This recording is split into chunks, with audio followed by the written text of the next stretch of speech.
ونستغفره ونعوذ بالله من شرور أنفسنا ومن سيئات أعمالنا من يهده الله فلا مضل له ومن يضلل فلا هادي له وأشهد أن لا إله إلا الله وأشهد أن محمدا عبده ورسوله أما بعد يا أيها الناس اتقوا ربكم الذي خلقكم من نفس واحدة وخلق منها زوجها وبث منهما رجالا كثيرا ونساء واتقوا الله الذي تساءلون به والأرحام إن الله كان عليكم رقيبا يا أيها الذين آمنوا اتقوا الله حق تقاته ولا تموتن إلا وأنتم مسلمون يا أيها الذين آمنوا اتقوا الله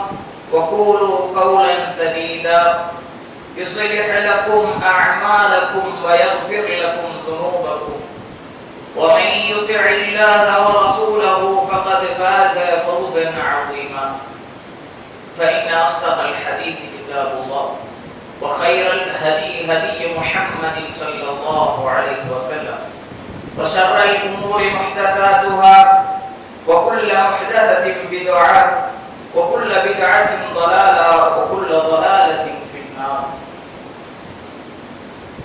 அன்பிற்கினிய எல்லாம் உள்ள அல்லாஹ்வின் நல்லடியார்களே, அல்லாஹ்வுடைய சாந்தியும் சமாதானமும் நம் உயிரினும் மேலான அகில உலகின் வழியாக திகழக்கூடிய முஹம்மது நபி ஸல்லல்லாஹு அலைஹி வஸல்லம் அவர்களின் மீதும் அன்னாருடைய அடிச்சுவடுகளை சொல் செயல் அங்கீகாரத்தை தன்னுடைய வாழ்க்கை நெறியாக பின்பற்றி மரணித்த சஹாபாக்கள், சஹாபிய பெண்மணிகள், தாபிஈன்கள், தபூ தாபிஈன்கள், குறிப்பாக இந்த ஜுமாவுடைய தினத்திலே இங்கு ஒன்று கொண்டிருக்கக்கூடிய நம்ம அனைவர் மீதும் அல்லாஹ்வுடைய சாந்தியும் சமாதானமும் என்றென்றும் நின்று நிலவட்டம் என்ற ஒரு பிரார்த்தனையோடு எனது உரையை கொள்கின்றேன்.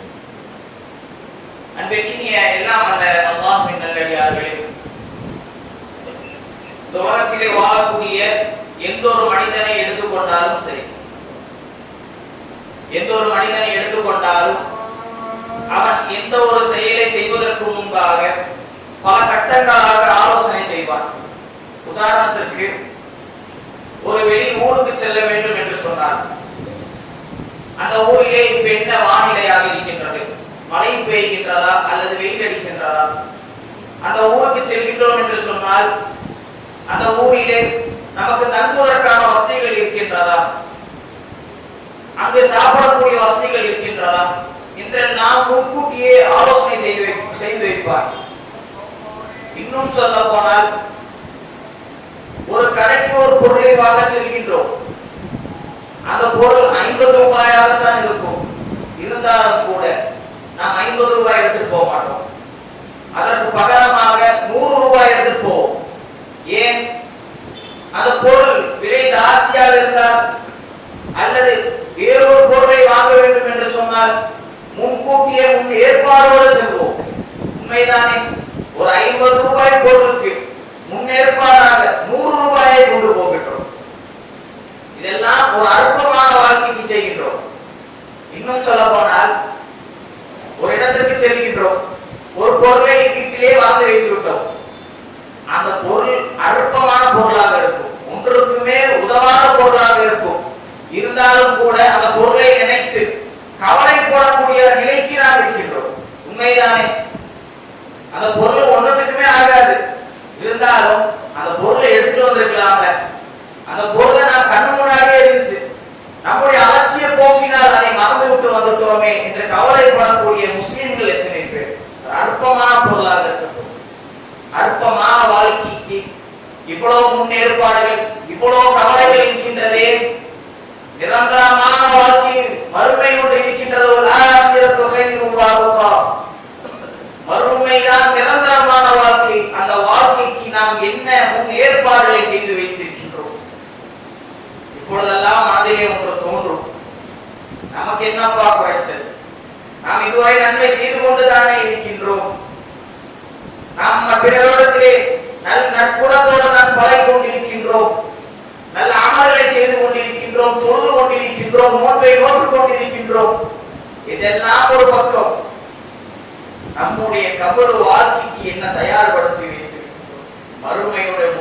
ஸ்டெப்பே, முதல் கட்டமே கபருடைய வாழ்க்கை தான். மரணித்த உடனே கபரிலே கொண்டு வைத்து விடுவார்களே, அந்த கபருக்காக, அந்த கபரிலே செல்வதற்கு முன்பாக நம்மிடத்திலே என்ன ஏற்பாடு செய்திருக்கின்றோம்? உடனே தோன்றும் மரணம் இப்பொழுது வராது, மரணம் இப்பொழுது வராது என்ற ஒரு அலட்சிய போக்கு. சமீப காலத்திலே எத்துணை மரணங்களை பார்க்கின்றோம், எத்துணை பேச்சுகள் கேட்கின்றோம். திடீர் மரணம் சொல்லுவோம், நல்லாதான்ப்பா இருந்தார், நேற்று வரை நம்மோடு நன்றாக பேசிக் கொண்டிருந்தவர் இன்று மரணித்து விட்டார் என்று சொல்லக்கூடிய பேச்சை கேட்டிருப்போம். நன்றாகத்தான் இருந்தால் இன்று படுக்க படுக்கையாக மாறிவிட்டார் என்று சொல்லக்கூடியதை கேட்டிருப்போம். மரணம் என்பது அதற்கு காலம் நேரம் எல்லாம் கிடையாது. அதற்கு என்ன குறிப்பிட்ட தவணை வந்து விட்டால் வந்து விடும் மரணம், அவ்வளவுதான். அதற்கு முன்பதாக நாம் என்ன ஏற்பாடு செய்து வைத்திருக்கின்றோம்? நம்மை கொண்டு கபரில் அடக்கம் செய்து விட்டார் என்று சொன்னால் நம்முடைய பிள்ளை நிற்காத நாளை கபரிலே அத்தாவை அடக்கம் செய்து விட்டார்கள், நான் இந்த இடத்தை விட்டு நகர மாட்டேன் என்று எந்த ஒரு பிள்ளையும் சொல்லாது. என்னுடைய கணவனை கபரிலே கொண்டு வைத்து விட்டார்களே, என்னுடைய கணவன் இல்லாமல் நான் வாழவில்லை என்று எந்த ஒரு மனைவியும் சொல்ல மாட்டார். எந்த மனைவி மரணித்தாலும் தன்னுடைய கணவன் மனைவி இல்லாமல் நான் வாழ மாட்டேன் என்று எந்த ஒரு கணவனும் சொல்ல மாட்டார். இதுதான் இந்த உலக வாழ்க்கை. கபரிலே கொண்டு அடக்கம் செய்து விட்டார்கள் என்று சொன்னால் அதோடு முடிந்து விட்டது. நபி ஸல்லல்லாஹு அலைஹி வஸல்லம் அவர்கள் சொல்லும்போது சொல்லி காட்டினார்கள், இல்லா மின் ஸலாத், மூன்றை தவிர அனைத்துமே துண்டிக்க விடப்படும் என்று சொன்னார்கள். முதலாவதாக சொல்லும்போது ஸலகத்தில் ஜாரியா, நிலையான தர்மம். நிலையான தர்மம் என்பது எதுவென்று நமக்கு தெரியும். ஒரு பள்ளியை கட்டுகின்றார்கள் என்று சொன்னால் அதற்கு பொருளாதாரம் கொடுக்கின்றோமே, அந்த பொருளாதாரம் மூலம் ஒரு பள்ளியை கட்டுகின்றார்கள், அதில் ஏராளமான மக்கள் தொழுகின்றார்கள், நல்ல நற்காரியங்களில் ஈடுபடுகின்றார்கள் என்று சொன்னால் அதோடைய நன்மை நமக்கும் ஒரு பங்கு வந்து கொண்டே இருக்கும். இது நிரந்தரமான தர்மம், நிலையான தர்மம். இது நாம் எல்லாம் தெரிந்துதான் வைத்திருக்கின்றோம், உத்தரவாதம் கொடுக்க முடியும். அடுத்ததாக சொன்னார்கள்,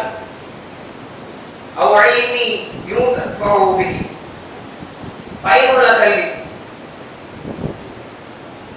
நாம் எல்லாம் கல்வியை கற்றக்கூடிய நிலையில் இருக்கின்றோம். கல்வியை கற்று பிறருக்கு எடுத்து சொல்லக்கூடிய நிலையிலும் இருக்கின்றோம். ஏதேனும் நமக்கு ஒரு செய்தி வந்து விட்டதா, மார்க்கத்திலே ஒரு செய்தி புதிதாக தெரிந்து விட்டதா, உடனே என்ன செய்வோம்? ஏன்பா இப்படி எல்லாம் இருக்குன்னு நினைக்கிறேன், இப்படி எல்லாம் மார்க்கத்தில் சொல்றாங்க அப்படின்னு 4 பேருக்கு சொல்லக்கூடிய நிலையில் இருக்கின்றோம். ஒரு கல்வியை கற்றாலும் அதை பிறரிடத்திலே சொல்லக்கூடிய நிலைக்கு அல்லாஹ் நம்மை உயர்த்தி வைத்திருக்கின்றார். இதுவும் வெளிப்படையாக சொல்லலாம், உத்தரவாதம் கொடுக்க முடியும், நன்மை வரும் இன்ஷா அல்லாஹ். ஆனால் இது என்ன கேள்வி என்று சொன்னால் நபி ஸல்லல்லாஹு அலைஹி வஸல்லம் அவர்கள் சொன்னார்கள், மூன்றாவதாக வலதின் ஸாலிஹின் யதுஉல. இதுதான் கேள்வி. மனிதன் மரணித்து விட்டான் என்று சொன்னால், அவனை கொண்டு கபரில் அடக்கம் செய்து விட்டார்கள் என்று சொன்னால், மூன்றிலே ஒன்று அந்த பிள்ளை சாலிஹான பிள்ளை இருக்கின்றதை கேட்கக்கூடிய துஆ கபரிலே பயனளிக்கும் என்பதாக சொன்னார்களே. இன்று எத்தனை பெற்றோர்கள் என்னுடைய பிள்ளைகள் நாளை நான் மரணித்து விட்டாலும் எனக்காக பிரார்த்தனை செய்து கொண்டே இருக்கும் என்பது யாராவது கையை உயர்த்தி சொல்ல முடியுமா? உத்தரவாதத்தை கொடுக்க முடியுமா? நிச்சயம் முடியாது. இன்று தனக்கு துஆ கேட்பதற்குரிய அந்த நேரம் இல்லாத அந்த குழந்தைக்கு, அந்த பிள்ளைக்கு, அந்த இளைஞருக்கு நாளை நாம் மரணித்து விட்டோம் என்று சொன்னால் அந்த குழந்தை எப்படி நமக்காக துஆ செய்யும்? சற்று சிந்தித்து பார்த்திருக்கின்றீர்களா? உத்தரவாதம் கொடுக்க முடியுமா? என்னுடைய பிள்ளை துஆ செய்து கொண்டே தான் இருக்கும், என் பிள்ளையை பற்றி தப்பா பேசாதே என்று யாரையும் என்ற பெற்றோரால் சொல்ல முடியுமா? நிச்சயம் கிடையாது. அல்லாஹ் தஆலா அந்த குழந்தைகளை எல்லாம் பற்றி சொல்லும் பொழுது அல்லாஹ் தஆலா சொல்லி காட்டுகின்றார், யஹ்லுகு மன் யஷாஉ யஹபு லிமன் யஷாஉ இனாஸா வ யஹபு லிமன் யஷாஉ ذுகூர். சிலருக்கு நாம் ஆண் பிள்ளைகளை வழங்குகின்றோம், சிலருக்கு நாம் பெண் பிள்ளைகளை வழங்குகின்றோம். அடுத்த வசனத்திலே சொல்லும்போது அவ் யுஸவ்விஜு ذுக்ரான வ இனாஸா வ யஜஅலு மன் யஷாஉ அக்ரீமா. சிலருக்கு இரண்டையும் சேர்த்து கொடுக்கின்றோம், சிலருக்கு மலடாகவும் வைத்திருக்கின்றோம், குழந்தைகளை கொடுக்காமலும் வைத்திருக்கின்றோம் நம்மிடம் குழந்தை இருக்கின்றது, பெற்றோர்களாக இருக்கின்றோம். அந்த நிலைக்கு இன்ஷா அல்லாஹ் ஆகவில்லை என்றால் சொல்லுவோம், நாள் ஆக போகின்றோம். நம்முடைய குழந்தைகளை எப்படி வளர்த்தெடுக்க வேண்டும்? குழந்தையை பெற்றெடுத்து விட்டோம், குழந்தையை வளர்த்து விட்டோம், அதோடு நம்முடைய கடமை முடிந்து வர போவதல்ல. அந்த குழந்தை வாழும் காலம் எல்லாம் நமக்கு கடன்பட்டவர்களாக, நமக்கு நன்மை செய்யக்கூடியவர்களாக இருப்பார்களா? அதுதான் கேள்விக்குறி. அல்லாஹ் தஆலா ஒரு பொறுப்பை கொடுக்கின்றானே, குழந்தைகள் பொருளாதாரம், குழந்தைகள் என்றெல்லாம் சொன்னால் உலகத்தின் அலங்காரம் என்று சொல்லி காட்டுகின்றார். அல் மாலு வல் பனூன ஸீனத்துல் ஹயாத்தித் துன்யா. பொருளாதாரம், குழந்தை செல்வங்கள் உலகத்தின் அலங்காரம் என்று சொல்லி காட்டுகின்றார். அந்த அருட்கொடையை நாம் எவ்வாறு பயன்படுத்துகின்றோம் என்று பெரும்பாலான பெற்றோர்கள் நினைக்கக்கூடிய நிலை என்ன தெரியுமா? என்னுடைய பிள்ளை நான் கஷ்டப்பட்ட மாதிரி ஒரு கஷ்டப்படக்கூடாது, அந்த பிள்ளை நல்லா படித்து முன்னேற வேண்டும் என்று ஒரே குறிக்கோளிலே தான் ஓடிக்கொண்டிருக்கின்றோம். அந்த குழந்தை படிக்க வேண்டும், இந்த ஸ்கூல்ல படிப்பு சரியில்லையா, உயர்ந்த ஸ்கூல்ல ஒருவே சேர்க்கணும், நன்றாக படிக்க வேண்டும், பெரிய ஆளாக ஆக வேண்டும் என்றுதான் நினைத்து ஓடிக்கொண்டிருக்கின்றோமே தவிர அந்த குழந்தையோட உறவு இந்த உலகத்தோடு முடிந்து வரக்கூடாது, நாளை மறுமை வரை பயணிக்கக்கூடியதாக மாற்ற வேண்டும் என்று சொன்னார். அந்த குழந்தைக்கு மார்க்க கல்வியை முதலிலே போதிக்க வேண்டும். பெற்றோராகிய நாம் இந்த கடமைகளிலே மிக பலவீனமாக இருக்கின்றோம். இன்னும் தெளிவாக விளக்க வேண்டும் என்று சொன்னார். நாம் எல்லாம் ஒரு வயதிலே இருக்கின்றோமே, நமக்கு ஒரு பெற்றோர்கள் இருந்திருப்பார்கள், உயிரோடு இருக்கலாம் அல்லது மரணித்திருக்கலாம். மனசாட்சியை தொட்டு சொல்லுங்கள், எத்துணை பிள்ளைகள் தன்னுடைய பெற்றோருக்காக இன்றைய ஜும்ஆவுடைய தினம் வரை என்னுடைய பெற்றோருக்காக நான் மனம் உருகி துஆ செய்து கொண்டிருக்கின்றேன் என்று யாராவது சொல்ல முடியுமா? இதுவரை நான் துஆ செய்து கொண்டிருக்கின்றேன், அன்றாட துஆ செய்து கொண்டிருக்கின்றேன், எனக்கு தோணும் பொழுதெல்லாம் என்னுடைய தாயினுடைய கபருக்கு, என்னுடைய தந்தையோட கபருக்கு சென்று கொண்டிருக்கின்றேன் என்று யாராவது சொல்ல முடியுமா? நம்முடைய நிலைமையை தரக்கூடிய நிலைமையாக இருக்கின்றது. வளரக்கூடிய சமுதாயம், நம்முடைய அடுத்த சந்ததியினர், அவருடைய நிலைமை சொல்லி காட்டவா வேண்டும்? நபி ஸல்லல்லாஹு அலைஹி வஸல்லம் அவருடைய காலகட்டத்தை எடுத்து பாருங்கள். பிள்ளை வளர்ப்பு என்றால் எப்படி இருக்க வேண்டும் என்ற ஒரு உதாரணத்தை சொல்லி காட்டுகின்றேன். அப்துல்லாஹ் இப்னு ஜாபிர் ரலியல்லாஹு அன்ஹு அவர்கள், தந்தையுடைய பேர் அப்துல்லாஹ், அவருக்கு 9 பெண் பிள்ளைகள் இருந்தார்கள். அதிலே ஒரே ஒரு சகோதரன் ஜாபிர் ரலியல்லாஹு அன்ஹு அவர்கள். உஹதுடைய போர் காலம், அப்துல்லாஹ் ரலியல்லாஹு அன்ஹு அவர்கள் நாளை உஹது போருக்கு செல்லவிருக்கின்றார்கள். தன்னுடைய மகனை அழைத்து சொன்னார்கள், ஜாபிரே, நான் இவ்வாறு போருக்கு செல்லவிருக்கின்றேன், அல்லாஹ்வுடைய வழியிலே நான் ஷஹீதாக வேண்டும் என்று விரும்புகின்றேன், உன்னிடத்திலே ஒரு பொறுப்பை ஒப்படைத்தால் அதை பார்த்துக் கொள்வாயா என்று கேட்டு, 9 பிள்ளைகளும் நீ பத்திரமாக பார்த்துக்கொள் என்று சொல்லி போர்க்களத்திற்கு செல்கின்றார். மறுநாள் போர்க்களத்திலே அவர் விரும்பியவாறு வெட்டப்பட்டு ஷஹீதாக்கப்படுகின்றார். மறுநாள் ஷஹீதாகியவுடன் ஜாபிர் ரலியல்லாஹு அன்ஹு அவர்கள் தன்னுடைய தந்தையை பார்க்க அந்த போர் நடந்த இடத்திற்கு செல்லும் பொழுது அவருடைய உறவினர்கள் எல்லாம் ஜாபிர் ரலியல்லாஹு அன்ஹு அவரை பிடித்து வைக்கின்றார். ஜாபிரே வேண்டாம், ஜாபிரே வேண்டாம், உன்னுடைய தந்தையை நீர் பார்க்க போகாதீர். ஏன் என்று சொன்னால் மிக கோரமாக கொல்லப்பட்டிருக்கின்றார், நீ பார்க்காதப்பா என்று தடுக்கும் பொழுது நபி ஸல்லல்லாஹு அலைஹி வஸல்லம் அவர்கள் ஜாபிரை அழைத்து அவருக்கு மேல அந்த அப்துல்லாஹ் ரலியல்லாஹு அன்ஹு அவர்கள் மேல போட்டிருந்த துணியை அகற்றி காமித்தார்.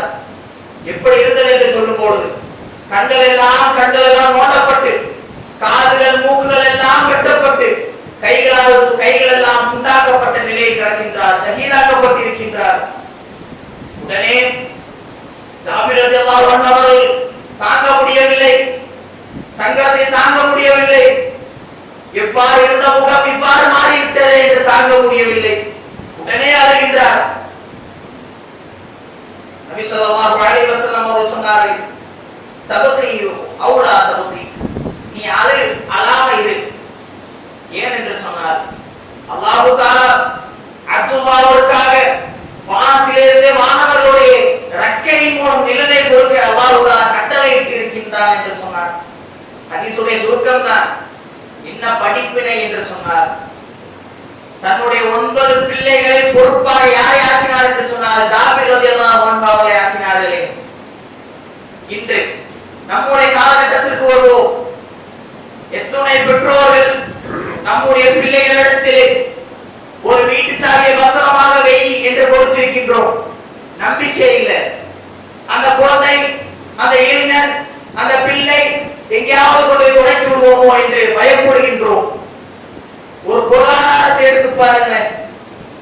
ஒரு 1000 ரூபாய், ஒரு 500 ரூபாய் பத்திரமா வைத்துக்கோ என்று யாராச்சும் கொடுப்போமா?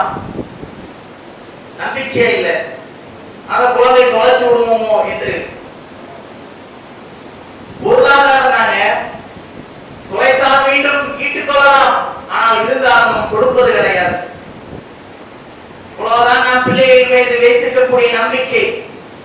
அவ்வாறுதான் பிள்ளைகளும் வளர்ந்திருக்கின்றார்கள். நாம் அவ்வாறுதான் வளர்த்தி கொண்டிருக்கின்றோம். நபி ஸல்லல்லாஹு அலைஹி வஸல்லம் அவருடைய காலகட்டத்தில் போர் தளபதியாக இளைஞர்களை நிறுத்தினார்களே. போர் தளபதி என்றால் சும்மாவா? முதலிலே வெட்டப்படுவது போர் தளபதியாகத்தான் இருக்கும், குத்தப்படுவது போர் தளபதியாக தான் இருக்கும். இருந்தாலும் மூத்த சஹாபாக்கள் இருந்தும் கூட ஒரு இளைஞரை நிறுத்தினார்கள் என்று சொன்னால் எந்த அளவு இளைஞரை வளர்த்து எடுத்திருப்பார் நபி ஸல்லல்லாஹு அலைஹி வஸல்லம் அவர்கள். ஒரு கடைக்கு போறதா இருந்தாலும் கூட நம்முடைய பிள்ளையுடைய வாகனத்தில் ஏறி செல்வதற்கு நாம் பயப்படுகின்றோம். பெற்றெடுத்த பிள்ளை தானே, பல ஆண்டுகளாக உலகத்திலே பிரயாணம் செய்து கொண்டுதானே இருக்கின்றோம். ஆனால் ஏன் இன்னும் நம்முடைய உலகத்திலே பயம் இருந்து கொண்டிருக்கின்றது? நம்முடைய வளர்த்திய வளர்ப்பப்படி அந்த பிள்ளையிடத்திலே நாம் எவ்வாறு எதிர்பார்க்க முடியும்? அந்த பிள்ளை நம் மரணித்த பிறகும் கூட நமக்காக துஆ செய்யும் என்று எவ்வாறு நினைத்து நம்பிக்கை வைக்க முடியும்? இதற்கெல்லாம் அடிப்படை காரணம் என்னவென்று தெரியுமா? அந்த பிள்ளைகளிடத்திலே சிறு வயதிலிருந்து மார்க்கத்தை சொல்லிக் கொடுக்காத ஒரே ஒரு காரணம் தான். இப்பெல்லாம் கேட்பார்கள், ஏன்பா மார்க்கம் மார்க்கம் மார்க்கம் என்று சொன்னால் உலகத்திற்கு ஒன்று வேண்டாமா, உலக கல்வி வேண்டாமா என்று கேட்பார்கள். நாமும் படித்தவர்கள் தானே, நாமும் பல படிப்புகளை படித்தவர்கள் தானே. ஆனால் அந்த படிப்பை பல சப்ஜெக்ட்களை படித்திருப்போம். தமிழாக இருக்கட்டும், இங்கிலீஷாக இருக்கட்டும், சயின்ஸாக இருக்கட்டும், சோசியலாக இருக்கட்டும். நமக்கு படித்த படிப்பிலிருந்து எதுவரை பயன்பட்டுக் கொண்டிருக்கின்றது என்று சிந்தித்திருக்கின்றோமா?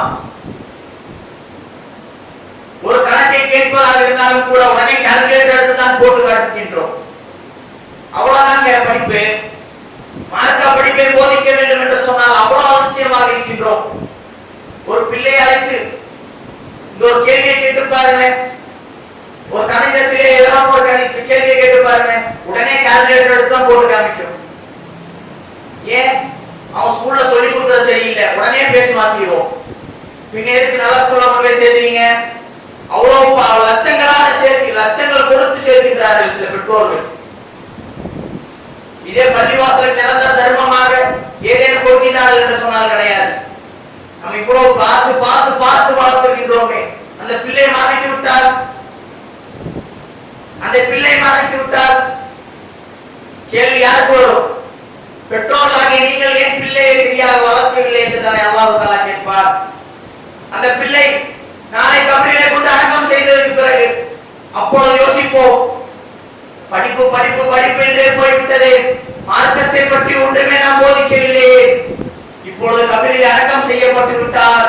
இந்த குழந்தை, இந்த பிள்ளை, இந்த இளைஞர் வேதனை செய்யப்படுவாரா அல்லது புது மாப்பிள்ளை போல் உறங்கிக் கொண்டிருப்பாரா என்று யோசித்தால் மாற்ற முடியுமா? ஏதேனும் வழி உண்டா? கை சேர பார்க்கக்கூடிய பெற்றோர்களாக மாறிவிடுவோம் சகோதரர்களே. எனக்கு தெரிந்த ஒரு சம்பவம் நம்முடைய கோவை மாவட்டத்திலே நடந்ததுதான். பல சம்பவங்கள் நடந்திருக்கும், அதில் குறிப்பாக ஒரே ஒரு சம்பவம் மட்டும். ஒரு வாலிபன் அவருடைய வாழ்நாட்களிலே போதைக்கு அடிமையாகி பள்ளியின் பக்கம் தொடர்பே இல்லாமல் வாழ்ந்து கொண்டிருக்கின்றார். திடீரென்று தன்னுடைய தந்தை மரணம். உடனே அந்த வாலிபன் திருந்தி தன் தந்தைக்காக துஆ செய்கின்றார், பள்ளியோடு நெருக்கத்தை ஏற்படுத்துகின்றார், நல்ல அமல்கள் செய்கின்றார். இப்படி காலம் கழிகின்றது. இதுவரை என்று சொன்னால் 3 நாட்கள் அதிகபட்சம். இன்னும் சொல்ல போனால் ஒரே ஒரு வாரம், அவ்வளவுதான். அதற்கு பிறகு மீண்டும் அந்த வாலிபன் பழைய நிலைமைக்கு மாறிவிட்டார். இதுதான் அவனோட தந்தையின் மரணத்தின் மூலம் அவனுக்கு கிடைச்ச விளைவா? ஒரு தந்தையோட மரணம் அவனுக்கு மாற்றத்தை எவ்வாறு கொடுத்திருக்கின்றது? 3 நாட்கள் மட்டும்தானா? மீண்டும் பழைய நிலைமைக்கு திரும்பி விட்டானே, நம்ம எல்லாம் மறந்து விட்டானே என்று தானே இருந்திருக்கும். எத்தனை பெற்றோர்கள் மரணித்தால் தன்னுடைய பிள்ளைகள் சந்தோஷப்படக்கூடிய நிலைக்கு இருக்கின்றார்கள் என்று தெரியுமா? முஸ்லிம்களுடைய நிலையை எடுத்து பாருங்கள், சொல்லவா வேண்டும்? மிக மிக தரக்கூடிய நிலையில் இருக்கின்றது. இதற்கெல்லாம் ஒரு காரணம், ஒரு தீர்வு என்று சொன்னால் மார்க்க விஷயத்தை அதிகம் போதிக்கக்கூடியவர்களாக இருந்தால் மட்டும்தான் அந்த குழந்தைகள் படிப்பினை பெறக்கூடியவர்களாக இருக்கும். நாளை நாம் மரணித்தாலும் கூட நமக்காக துஆ செய்யக்கூடிய நல்ல குழந்தைகளாக இருக்கும் என்று சொல்லி எனது முதல் உரையை நிறைவு செய்கின்றேன். வாஹதா அல்ஹம்துலில்லாஹி ரப்பில் ஆலமீன்.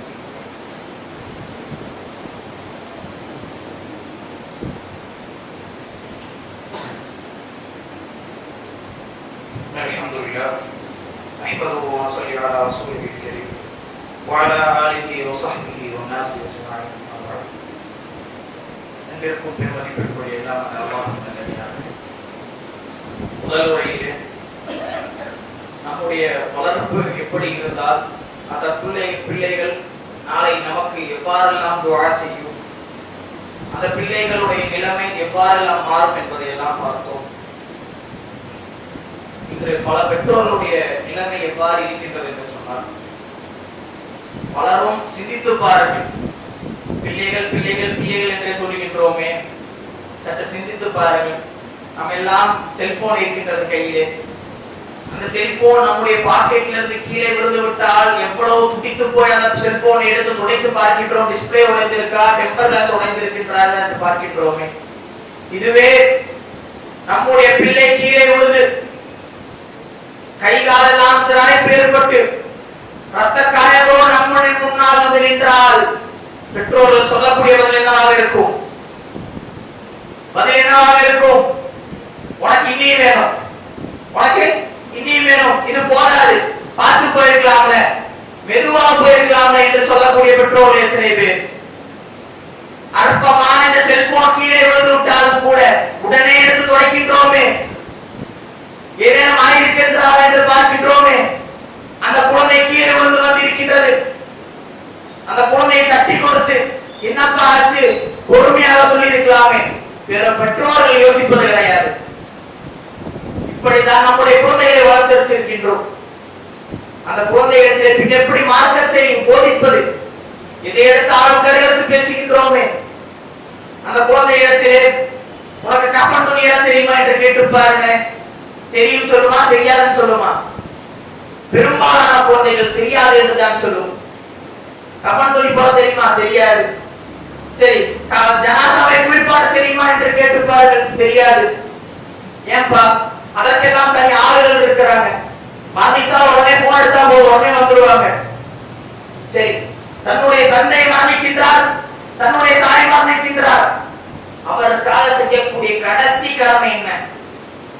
கடைசி கடமை என்னவாக இருக்கும்? அவருக்காக ஜனாசா தொழுகை, அவருக்காக செய்யக்கூடிய பிரார்த்தனை. இன்று பல பிள்ளைகளுக்கு அது கூட தெரியல. ஜனாசா தொழுகை எவ்வாறு தொழ வேண்டும் என்று சொன்னால் அது கூட தெரியல. இறுதியாக செய்யக்கூடிய பிரார்த்தனை என்னவென்று தெரியல. இவ்வாறுதான் பிள்ளைகளை வளர்த்திருக்கின்றோமா? நாமே நம்முடைய பிள்ளைகளை வழிகேட்டுக்கு அழைத்து செல்லக்கூடிய நிலைக்கு தள்ளப்பட்டுக் கொண்டிருக்கின்றோம் சகோதர சகோதரிகளே. ஆகையால் நம்முடைய பிள்ளைகளுடைய துஆவை பெற வேண்டும். கபரிலே நம்ம கொண்டே அடக்கம் செய்து விட்டார்கள் என்று சொன்னால் அவருடைய துஆ நமக்கு வந்து கொண்டிருக்க வேண்டும் என்று சொன்னால் நாம் இன்றெல்லாம் உயிரோடு இருக்கின்றோமே, அல்லாஹ் அருள் புரிந்தவரை நாளை இந்த வாகனத்திலே போகும்போது எந்த விபத்திலே ஏற்பட்டு மரணிப்போம் என்பது யாருக்கும் தெரியாது.